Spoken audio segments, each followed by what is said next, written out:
All right, I think we're ready to get started here. So my name is Will Jamil Wilchko. I'm the director of the California Trade Justice Coalition. We're a coalition of labor unions, environmental groups, and other organizations that are focused on advancing people and environmental driven trade deals rather than corporate driven trade policies.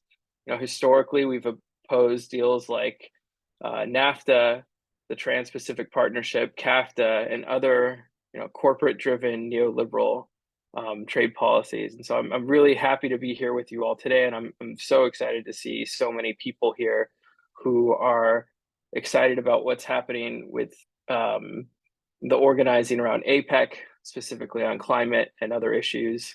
And so what I'm going to do here is I'm going to provide a brief overview, and then I'm going to turn it over to our really amazing speakers. We have a kind of a wonderful and diverse group of speakers here who bring with them a wealth of experience on some of the different issues that are of concern around APEC, and then also the Indo-Pacific Economic Framework. So we've talked we've sent some emails, and we've talked a lot about APEC a little bit. And so the Asia Pacific Economic Cooperation Forum is going to be happening in San Francisco this November. There's going to be a lot of different actions around that, and a lot of climate specific actions. And so, the one big concrete thing that the Biden administration and all other APEC leaders want to announce at APEC is something called the Indo-Pacific Economic Framework, which goes by the acronym IPEF. And so I'm going to talk about that a little bit right now. So that IPEF will set binding rules governing approximately 40% of the global economy, and it'll also become the framework for subsequent trade pacts. So similar to what NAFTA did in the 90s, like NAFTA set the framework for subsequent trade agreements. And a lot of us know how much damage that's caused and how much damage that continues to cause. So IPEF will have major impacts on climate policy, workers' rights, and more for decades to come. And historically, with very few exceptions, the rules written into US trade agreements have benefited big corporations at the expense of working people, family farmers, consumers, and the environment, both here in the United States and abroad. Trade deal rules have helped big pharma expand their monopolies, jack up medicine prices. They've helped big ag undermine food safety and consumer right to know regulations. They've helped Wall Street dismantle financial regulations. Big tech right now is trying to use trade rules to attack consumer privacy and AI accountability. A wide range of corporations have used trade rules to shift jobs around the globe to wherever workers are most exploited and where environmental regulations are the weakest. And on top of that, big oil, big gas, big coal, and other extractive industries have been granted special powers within trade agreements to attack the environmental movement's climate victories.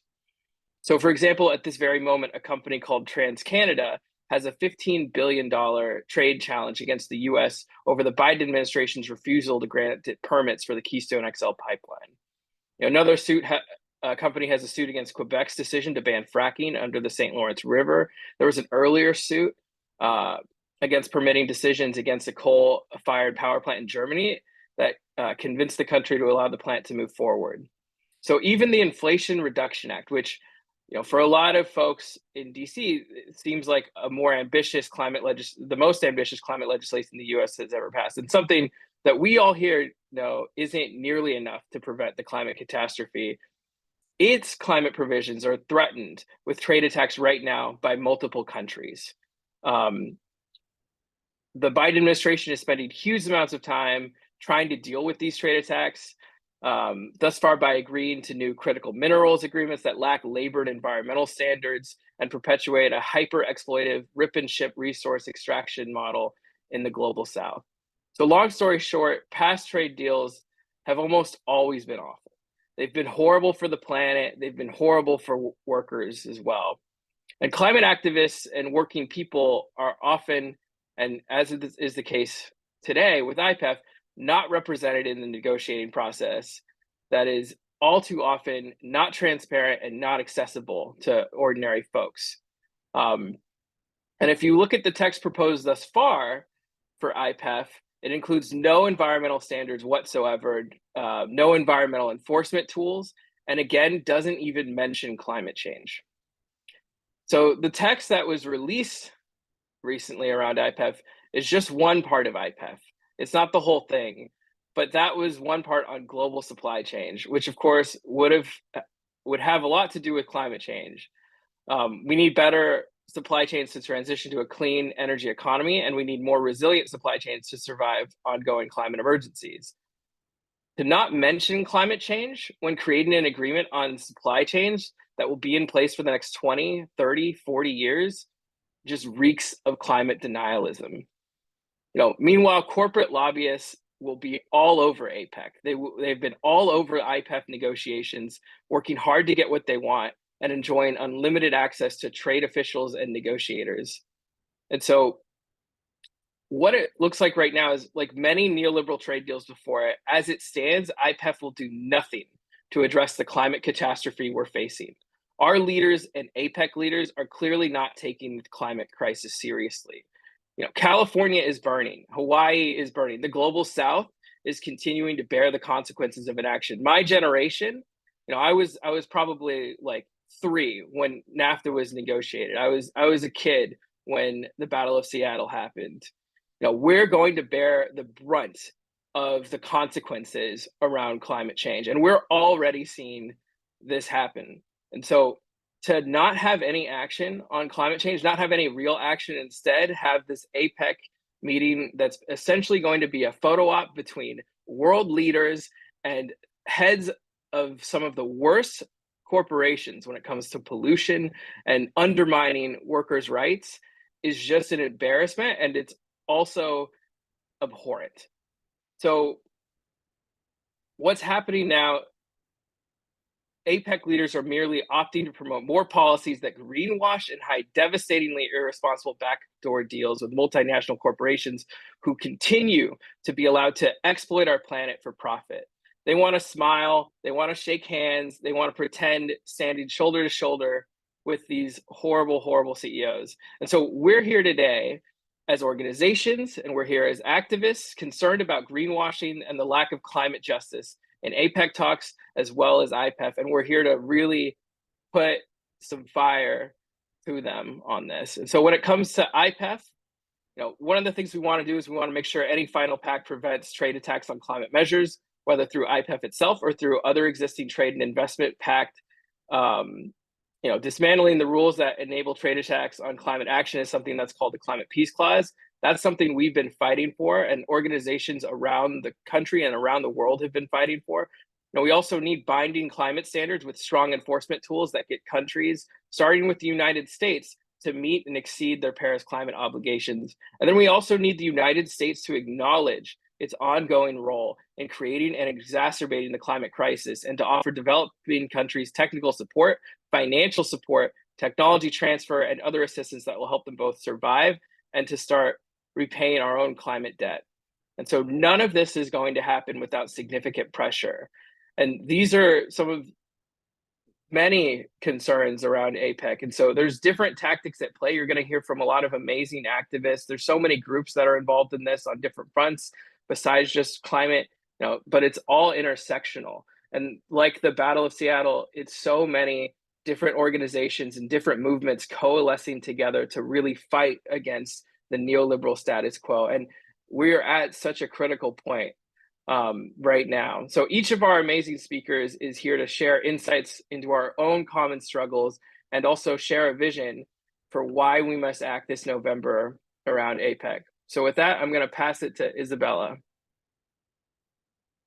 Thank you so much, Will, for bringing your fierceness and your fire to start us off, and really honored to be able to kick us off, and really looking forward to the other speakers who are going to speak after, and just want to give so much gratitude to all of those who have tuned in from wherever you are.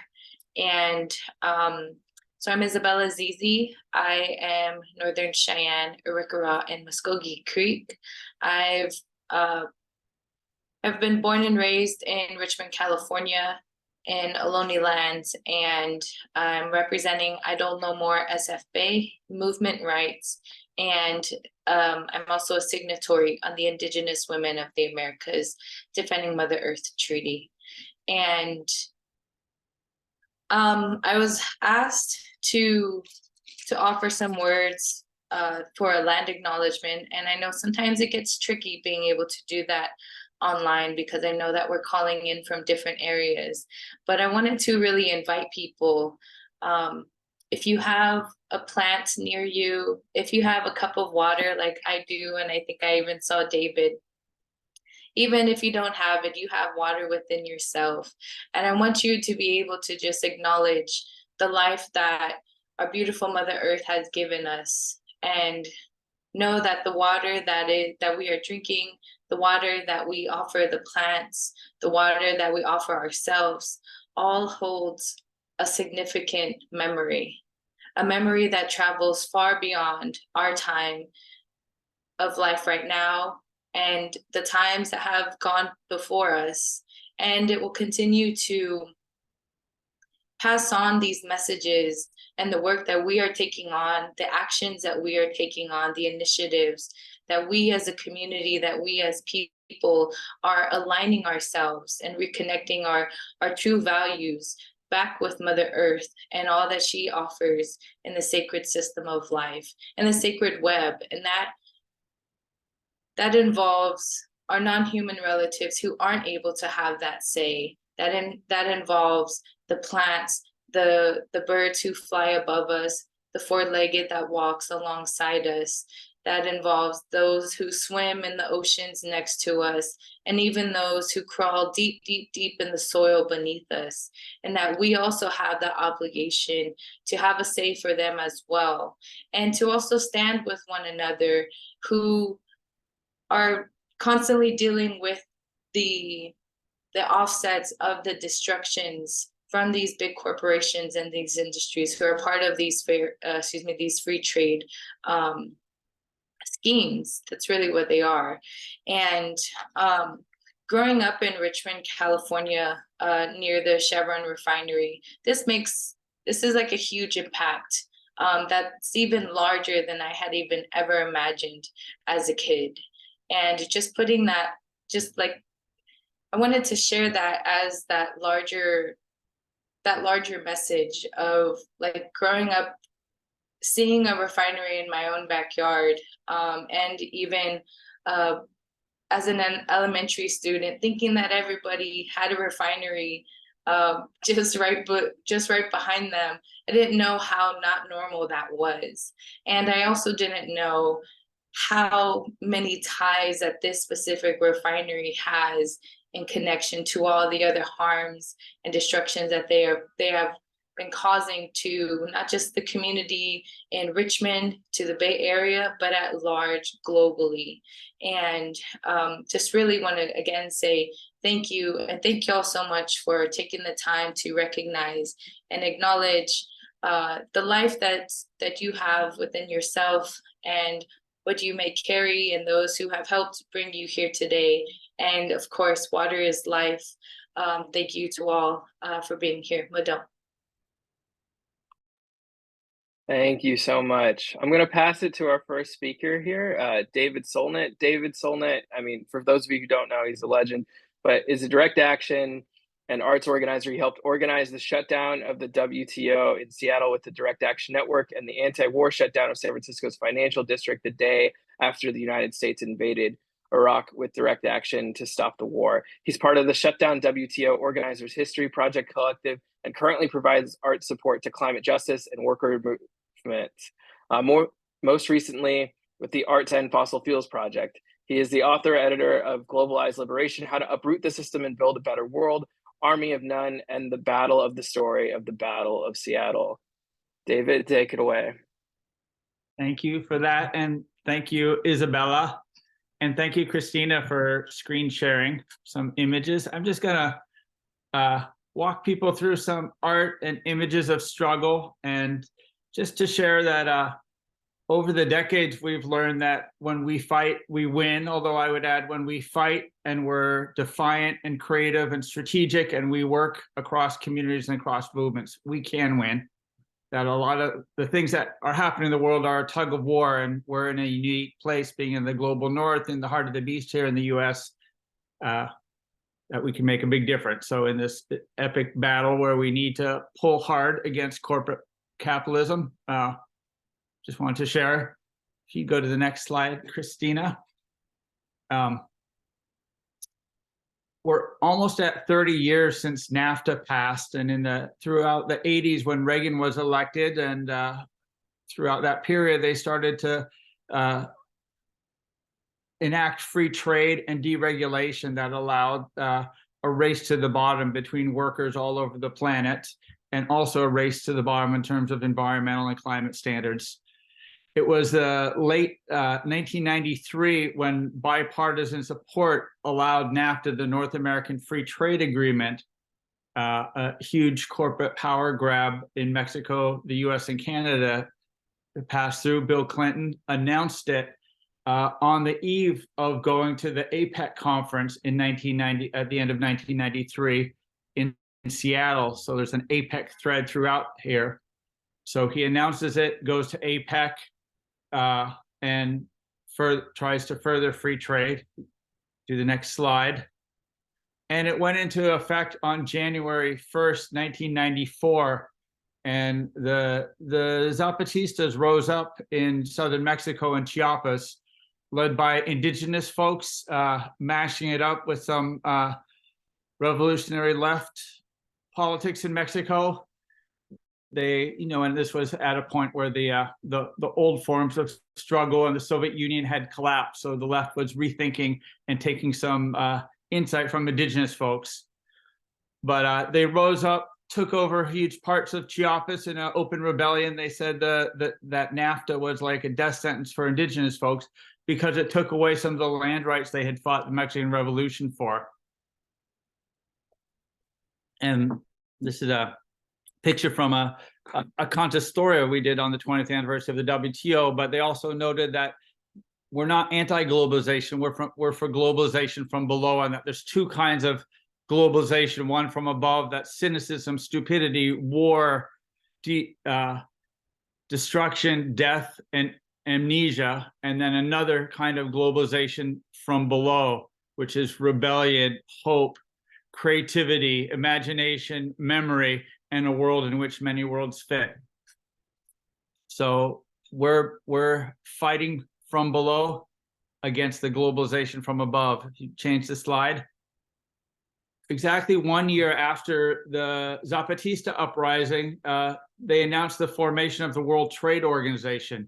And this was an attempt to take the idea of NAFTA, of having corporate power override local, state, and national protections that our movements struggle for, and make it global. And this was how they were going to try and run the world, further concentrate wealth, and degrade our climate and planet.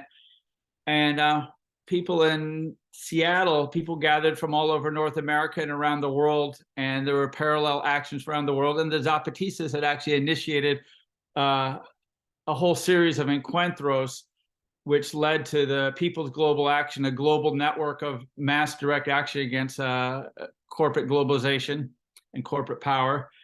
And so we initiated together global days of action. So when the WTO met in Seattle in 1999, we had tens of thousands of people in the streets. And I was part of the Direct Action Network with many others who decided that it was such a threat that we're going to physically shut down the WTO. And we did that. If you want to go to the slide. And these are the thousands of corporate lobbyists and delegates attempting to break through our blockade lines. But just ordinary folks on the street joined our probably 100, 150 affinity groups. And we were able to shut it down and cancel the first day, which was very powerful for folks. And we were also working across a lot of different lines, sectors, and communities. If you want to go to the next slide. And the Seattle police used a lot of repression and chemicals and projectiles. And slide. and we had used a lot of arts organizing, and so we actually called for a festival of resistance. So, you know, they had their theater, which you saw in the previous slide. We had art that we had made in communities all up and down the coast and throughout the region, and across movements. Slide. And a song, shut it down, didn't we? And so we were actually able to shut it down.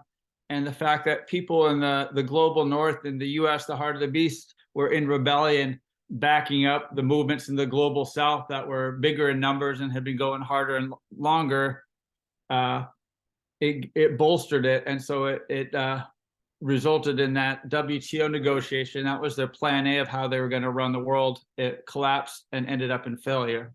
Slide. I'll just jump forward a little bit.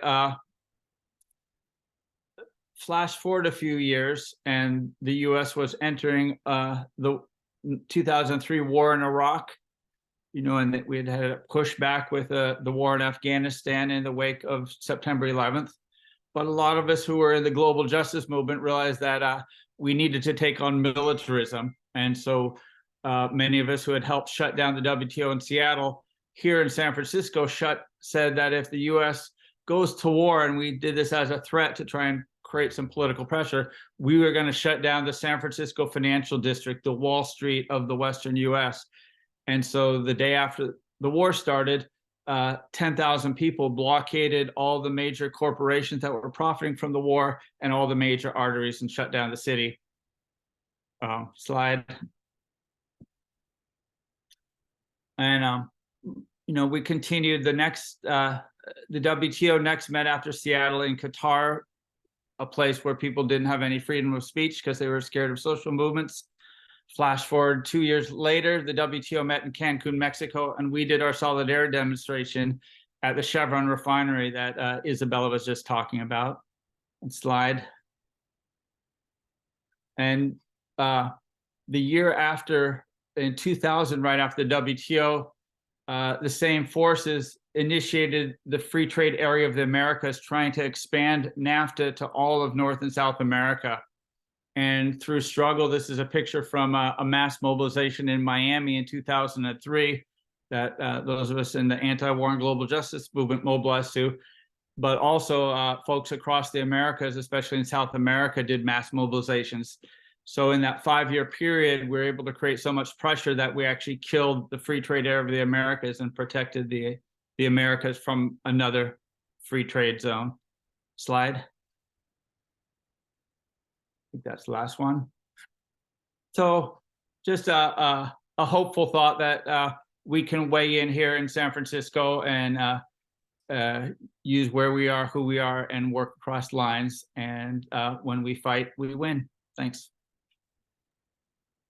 Thank you so much for the inspiring messages and also the amazing slides and imagery. I'm going to pass it to our next speaker, Supriya. Supriya Patel is a 17-year-old climate justice activist. She's the founder of Fridays for Future Sacramento and the vice chair of Sacramento County's Climate Emergency Mobilization Task Force. Hi, everyone. Thank you so much for coming. So today I wanted to take a little bit of time to reflect and kind of talk about my own experience within the climate justice movement, and also to share the perspective of a young person today. And before I kind of share my story with you guys, I do want to make clear I am affiliated with the groups listed a few moments before, but I do not speak for them. I speak for myself. So in terms of my involvement in the climate justice movement, the climate crisis has kind of always been a fact of life for my generation. It's always kind of been this inevitable reality. But the first time that I really became conscious of the climate crisis, I was 10/11 years old. I was quite young, and I went to India for the first time. That is where my grandparents are from, but being born in California, I had never been there, and I was completely shocked by the sheer amount of air pollution that folks over there faced. And from that point on, though I was aware of the climate crisis, I viewed it as this quite far away threat. I thought that this threat was going to be addressed by adults, and I didn't really conceptualize a world that could be completely upended by the climate crisis. But a few years later, in 2018, the Camp Fire really destroyed Paradise, California in this horrific natural disaster. And here in Sacramento, where I am based, we got a lot of the smoke from that. And that was a moment that was really sobering.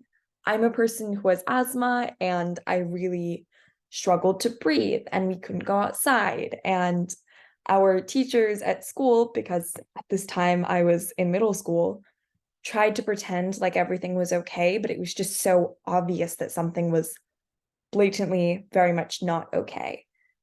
And of course, this was nothing compared to what people were going through in Paradise.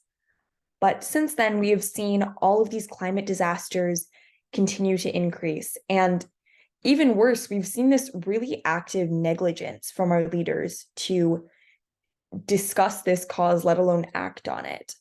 And so today I am representing some of the young people here tonight. And I just want to say that I thank you guys all for being here, and I want to encourage you to keep the perspectives of young people in mind. Keep in mind that this is our future, and that, I'm 17 years old right now. I'm a senior in high school, and so I've been thinking a lot about the future. But that is something which is very much uncertain for my generation.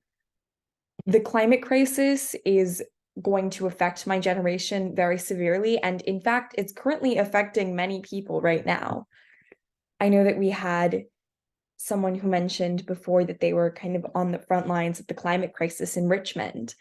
And there are thousands of predominantly people of color, low-income communities that are currently facing these threats. And so I just wanted to kind of ground us in that reality and call for a trade agreement that really takes into account these environmental disasters while also providing good jobs and the kind of just transition that we want to see.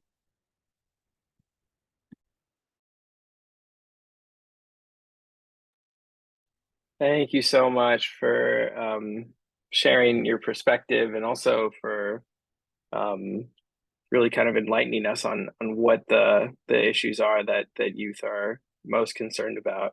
I'm going to pass it to our next speaker, Val. So Valerie Costa started organizing as a teenager after her father lost his factory job because of NAFTA.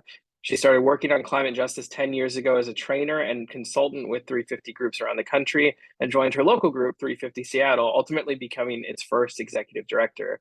Valerie is finishing up her master's degree in political ecology, degrowth, and environmental justice from the Autonomous University of Barcelona, and she worked on the wave of actions in New York City with the Climate Defenders, a new project mobilizing people with a focus on mobilizing Black, Brown, and Indigenous people to engage in actions to end the fossil fuel industry. Hey, everybody. Thank you so much. I feel so honored to be here on this panel with everybody. Calling in from Coast Salish lands, known as Seattle. I was not at the Battle of Seattle. I was on the East Coast at the time, but I was super inspired by it as a young activist and joined my local solidarity action in Boston. As Will said, I was on the organizing team of the wave of actions in New York City that happened last month. And I was looking at the list of participants. I was actually going to ask if people could emoji react and note if they were in New York or heard about the wave of actions, but I don't think that that's technically possible. Oh, I see raised hands. So some people did, but cool. Yay, I'm seeing raised hands. Awesome. So it sounds like people here have heard about the wave of actions. I'm just going to give a little bit of background on what happened, how we got to the wave, how it came to be, what happened, and where we are now. So last month, the United Nations held a Climate Ambition Summit. It was the first of its kind in New York City.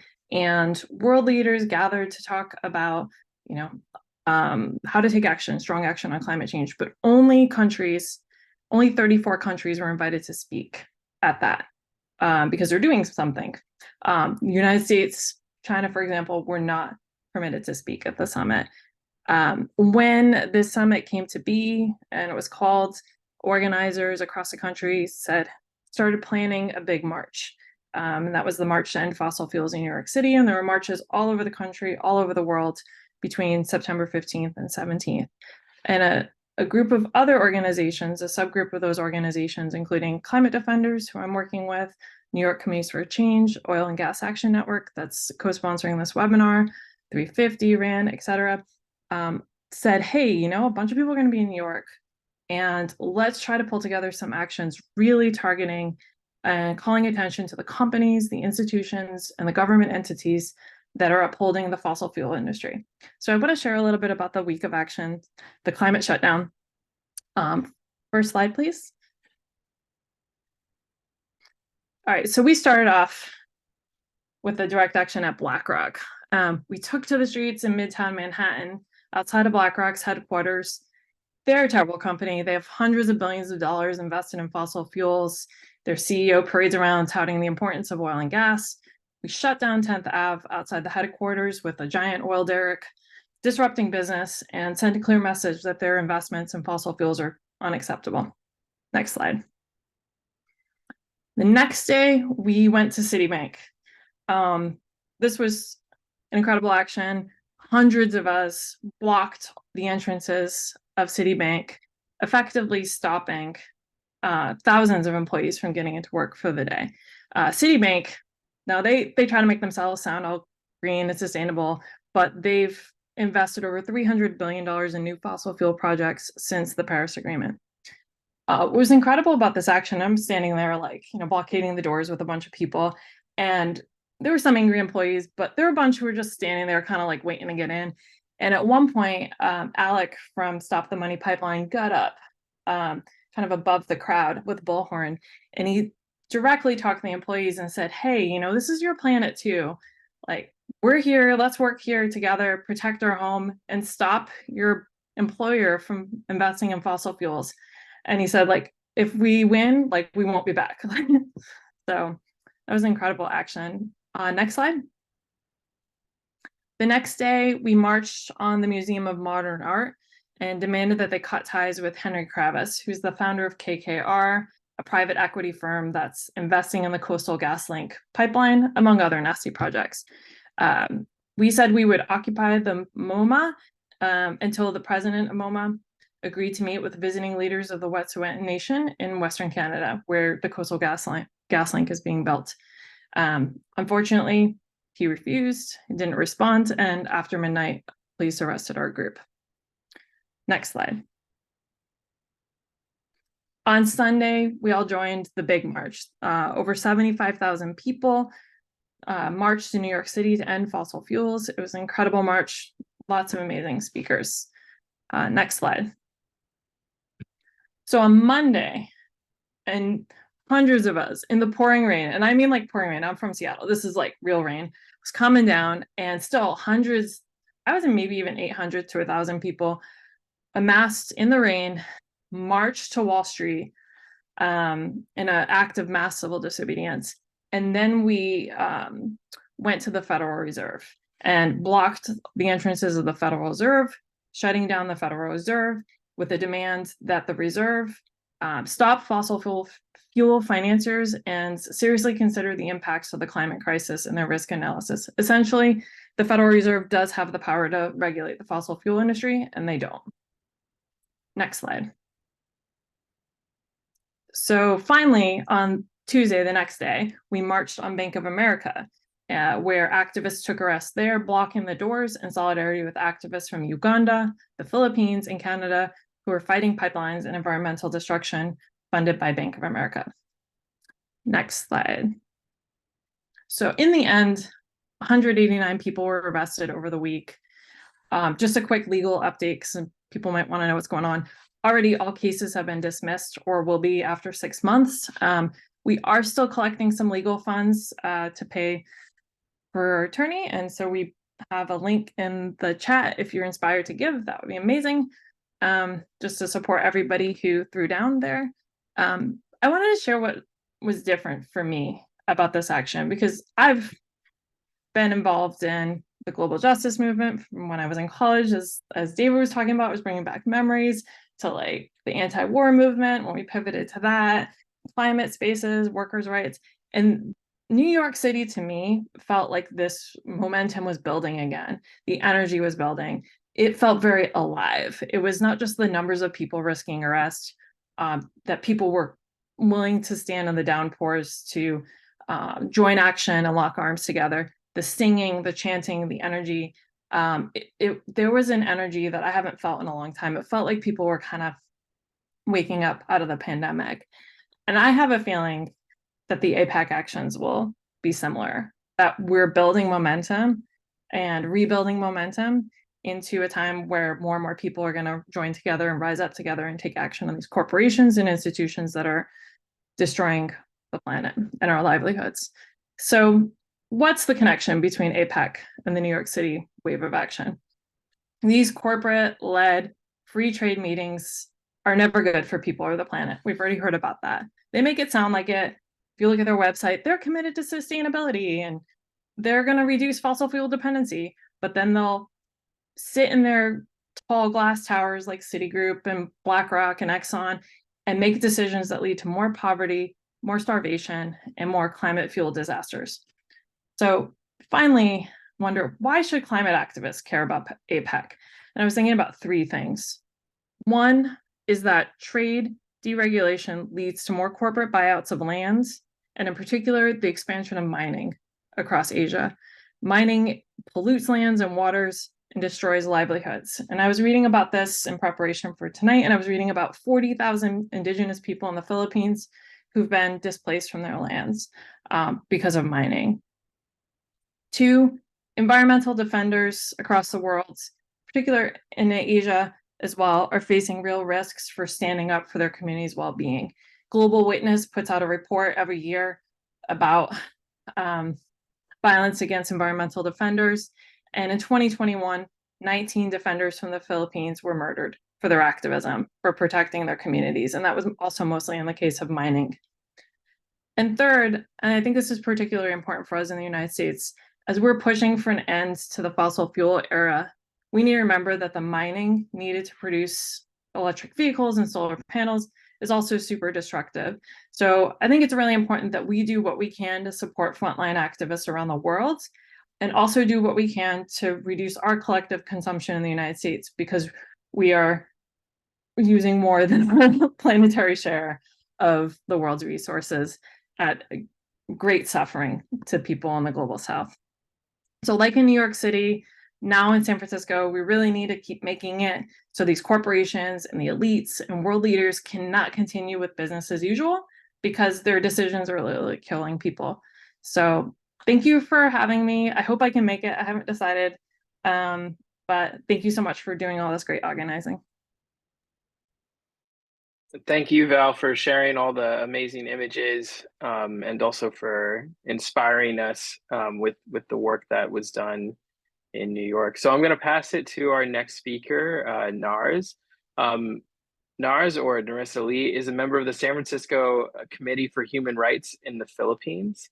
The organization is committed to educating, organizing, and mobilizing people in the United States to build international solidarity with the people of the Philippines. SF Chirp is a member of the No to APEC Coalition. Nars has visited indigenous communities on the front lines of climate change and development aggression in the Philippines. Take it away, Nars.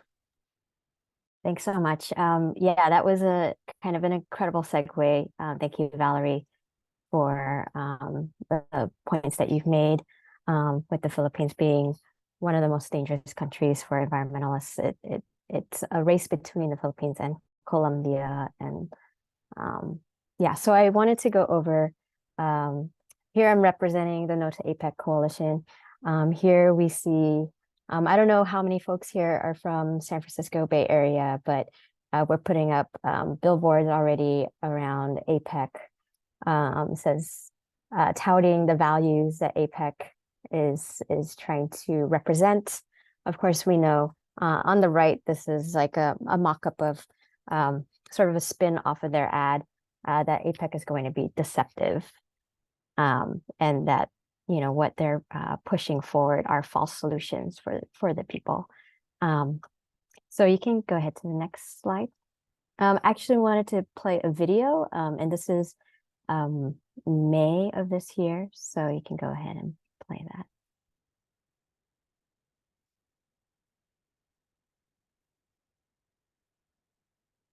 And then maybe share sound if you're able to.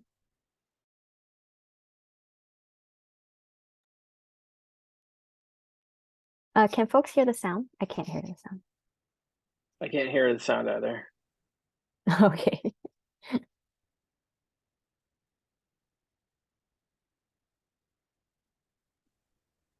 Sorry, I'm not sure how to turn on sound. If you go to your share screen and advanced sharing options, nope, that's not it. Sorry. Nope. I can't seem to find it, but you might have to close it, and there's a checkbox at the bottom left that says share audio, I believe, or someone can correct me.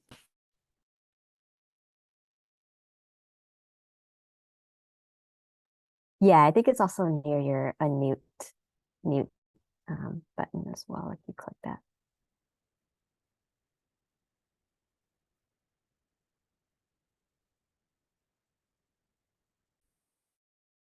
For multinational corporations, all they care about is profit and greed and not the people. I asked you multiple times to not touch me. Hey, please do not touch me. In San Francisco this November. So we at the consulate, we have started to make the necessary preparations. Our group are interested, for example, in expanding to Southeast Asia.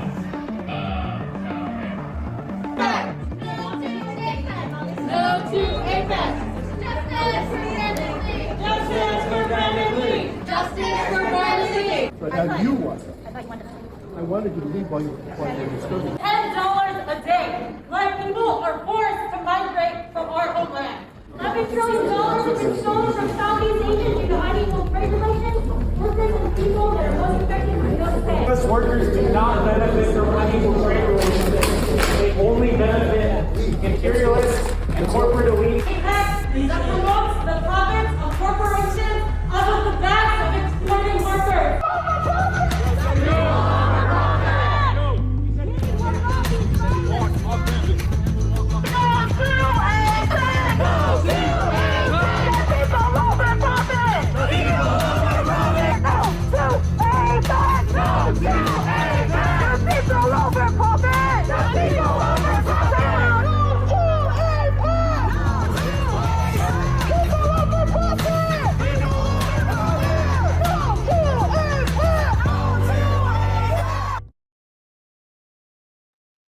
Okay, thank you for sharing that. So that's a peek into one of the actions that we did in May of this year.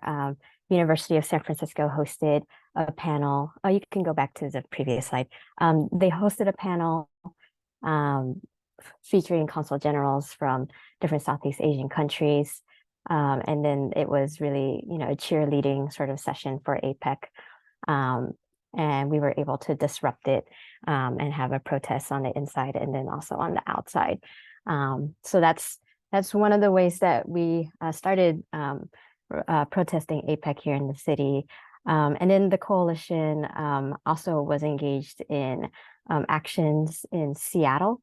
And this is a photo of what happened there in August. There were ministerial meetings throughout the year for APEC, and this is one of the ministerial meetings that they had in August in Seattle. And so for the month, there were a variety of actions that were that happened up there to show opposition, of course. I think in one event, we were able to confront the delegates who were there outside the Sheraton, as well as another hotel. And so just trying to gain momentum to November as well, and really broadening and continuing to grow this coalition and this movement that is opposed to APEC and everything it represents. And I think, you know, for most people, they don't know what APEC is. I think for the average San Franciscan, they don't know what it is. And that's part of what the city is doing is showing that APEC is, you know, going to be epic. But I think it's also very important for us to put out our message that APEC is actually disastrous for the people, for the planet, and, you know, for our futures.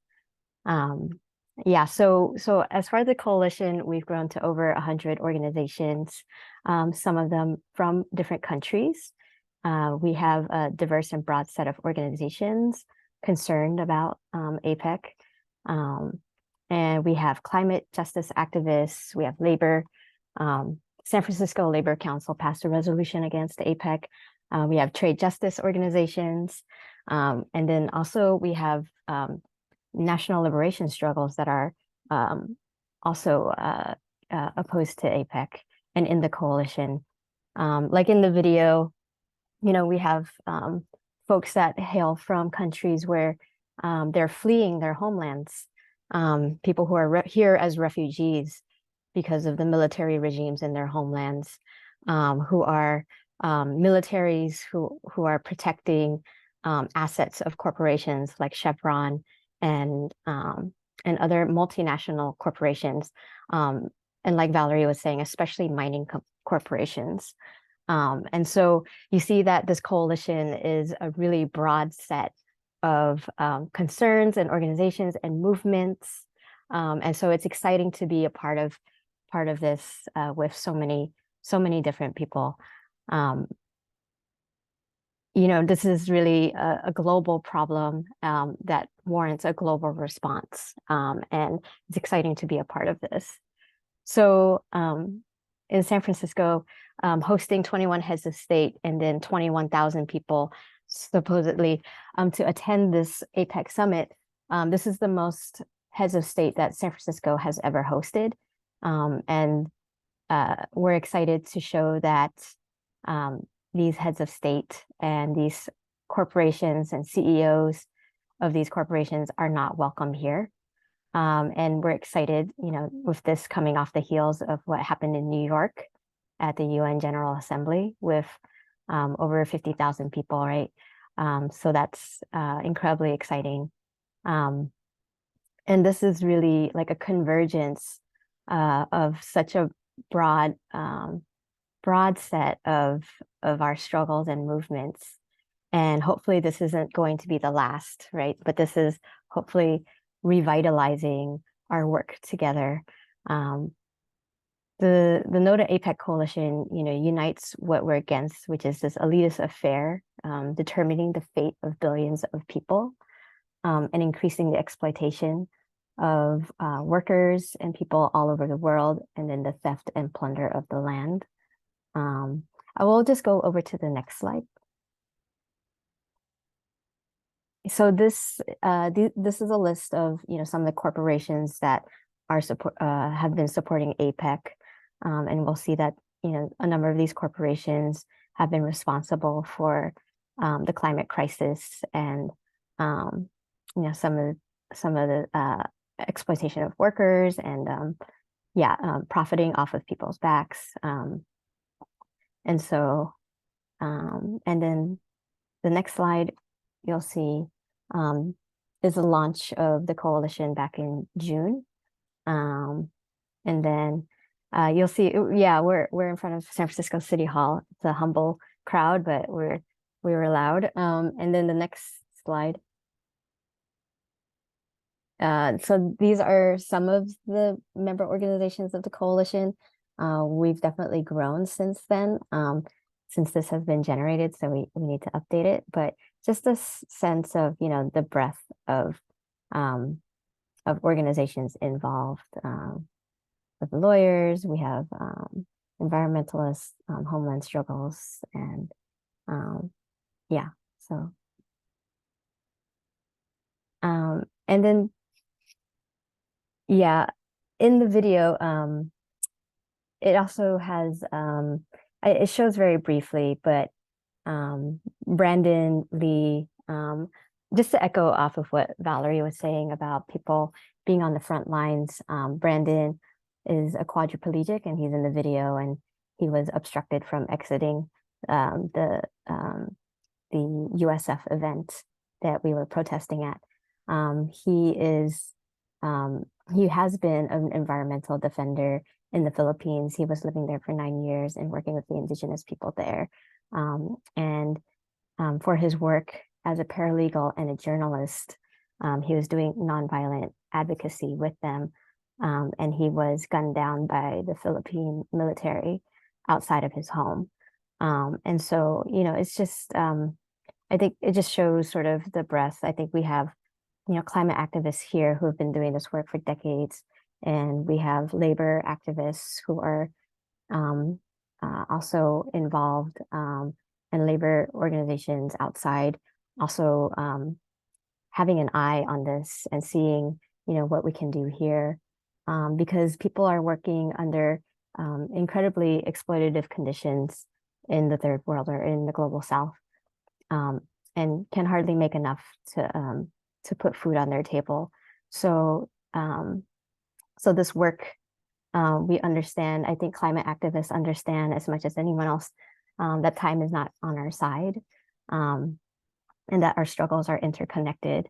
The life on this planet is interdependent, and so this is how we can fashion our movements together.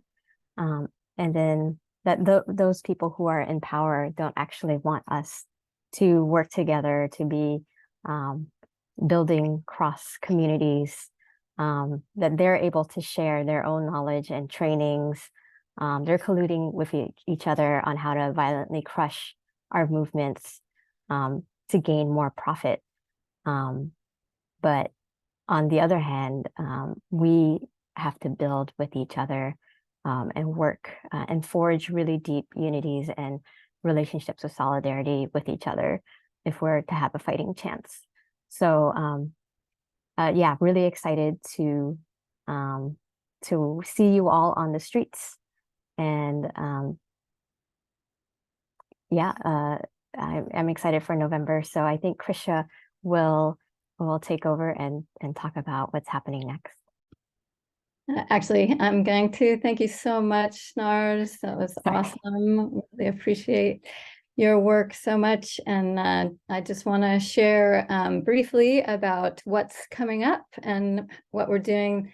The Climate Justice Bloc is working in conjunction with the No to APEC Coalition to try and build this into a really big movement. And Christina, if you can share those slides of our calendar. We have lots of ways to start plugging in. If you're here in the Bay Area in particular, we have a series of nonviolent direct action trainings. Each one is the same, so you can plug into any one of them. The next one coming up is this Saturday, the 14th from 12:30 to 4:30 in San Francisco. And we'll put the links in the chat for the trainings. Then we also are going to be starting a weekly meeting to come together to talk about building this mobilization and what's happening and what we'll be doing as we get to the bigger actions that are coming up in November. So the link for that is in the chat. Next Tuesday at 5 o'clock will be the first one. We also really want to be putting out, and amplifying the information about this, what's going to be happening. And so we have postcards and posters that we would love to have people help distribute. So we'll be sending out information about picking that up, or even wheat pasting runs for people who want to participate in that, social media posts to put up. And so at those weekly meetings, we'll be talking about those things. We'll be talking about the planning for the actions in November and helping people to form AGs, action groups or affinity groups. That will happen at the NVDA trainings, but also at these weekly meetings. We're hoping to get a huge number of action groups coming together as we move towards the big day when the CEOs are going to come into San Francisco to meet with the heads of state. But first, on the 12th of November will be the big march. On the 11th of November will be the Counter Summit. This is going to be a really exciting informational coming together to talk and meet and form bonds with each other and understand everybody who's involved in this movement together and work together. So that's going to be on the 11th of November. On the 12th of November, we're all going to come together in a huge march with, as Nars was saying, all the different diaspora organizations, labor, justice, anti-imperialism, our climate justice bloc will be having a group section in the march. So please come out and join us that day. Then there will probably be actions happening on the 13th and 14th, but these things are to be decided, and we're supporting affinity groups to determine what kinds of actions people want to have. There's been a proposal for a bike action, like a critical mass, as they close down part of San Francisco and block it off into this secure zone that people will not be allowed in. You have to pass through a security checkpoint. And so we'll be, outside of that. And so on the big day, the 15th, we're hoping to have a lot of people in the street to say to the people inside that security zone, enough is enough. This is not what this world is supposed to be for, as your plaything to make more and more money. So we'll be coming together and hopefully finding ways to disrupt what their plans are for that day. So please stay connected, come to a meetings, come to a training. If you're from out of town, please get in touch. We want to support people to travel here and stay with us while all of this is happening. And that other slide, Christina, was there something else on there that we want to make sure and say? Oh, I know one thing. If you can be putting out postcards and posters, we'll put the email address in the chat, but please contact us and we can arrange to get people materials. But yeah, we'll be coming together repeatedly over these next weeks as we work up to the big days of action, a big march and big day of action on the 15th. So I'm going to pass it back to Will for a minute, and then we'll have a question and answer.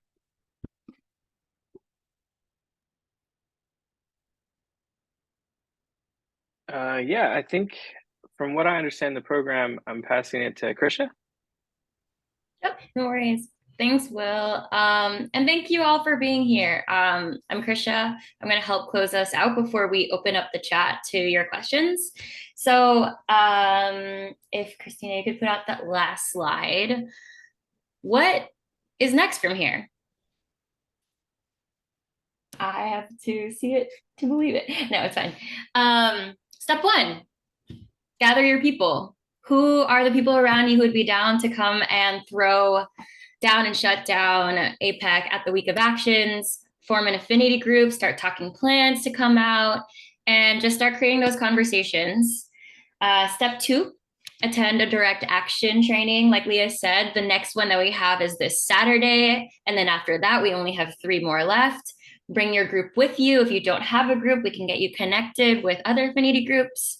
Step 3, attend or send a rep from your affinity group to the weekly Resist APEC Climate Hub meetings on Tuesdays until the week of actions. Stay updated, continue building out your affinity group, talk action strategy and planning, maybe think about what fantasies you have for the silver platter of targets that we have in San Francisco. They're all going to be there right for us. And we can also help figure out what types of support that the Climate Bloc can help fill in. And then the last one is plain and simple. Join us in the streets. We're really excited to have y'all, and it's gonna be great. Am I closing it? And then we'll open it up to questions and answers now. If anyone wants to, I'll pass it back to Will.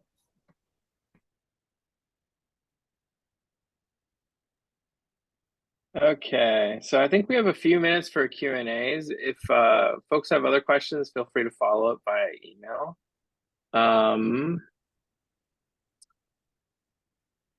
Oh, okay. So here's one question, and I'll pose it to the panelists here. So someone asked, I know it'll probably be a lot to ask for, but would it be possible to think about doing another NVDA training and affinity group forming on November 12th / that weekend for folks coming into SF from out of state for the week of action? Just asking for someone who'll be coming down to the Bay from Vancouver. I think that's a really good question, and I want to see if folks might have an answer or kind of some thoughts on that. I know there is discussion happening about having one on the 11th during the counter summit. I don't know if that has definitely been solidified, but we'll definitely look into that. And yeah, I think that's a very good thing to be able to offer. So we'll do everything we can to make that happen. And then another person's asking if they'll be getting these links via a follow-up email. I'm going to assume that yes, we will be sending a follow-up email with all of the links and all of the ways to get involved. And so thank you for asking that question. Let's see. Oh, can we confirm the time of the spokes council meetings on Tuesdays? Can someone answer that right now? Does someone know the time? Is it 5 p.m. or 2 p.m.? We haven't scheduled spokes council meetings yet. We're having weekly onboarding and informational meetings on Tuesdays at 5. Okay, great. So we'll hear more about that via email. Someone's asking, what is a legal observer and how does one get involved in that? Yeah, Nars, I don't know if you have the info on that at this point. I know you were following up on that. Yes, so National Lawyers Guild will be holding these trainings. And then we don't have the specific information yet on when those trainings will be, but in terms of legal observer, it's really if anything is happening during the march or the rallies, and we can use the documentation that a legal observer would be able to note at that time, to help whoever is being maybe harassed or attacked by the police or anything like that. So an observer is someone who would be able to support in that capacity. Let's see, another question, and this might also potentially go to Nars or other folks, but someone's asking, how can we assure representation from South Pacific in the fight against deep sea mining?